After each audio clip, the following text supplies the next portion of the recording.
What's up guys? Dito na naman ako. Ngayon pala ay January 29, Wednesday, January 29. Dito na naman ako sa Villaverde, sa bukid namin. Yan guys. Papakita ko sa inyo kung ano yung nasa harapan ko at nasa likuran ko. Yung nasa harapan ko, bukid.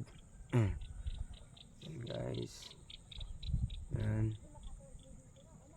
Bukid.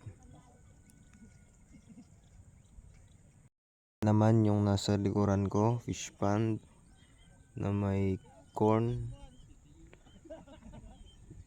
Nakaupo ako ngayon dito sa may hose. Yan guys. Pala ako dahil Wednesday ngayon, Chinese New Year, national holiday.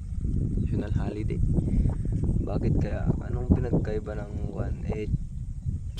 New Year lang naman ng Chinese, 'di ba guys? Paano yung Philippine New Year sa atin din? Paano?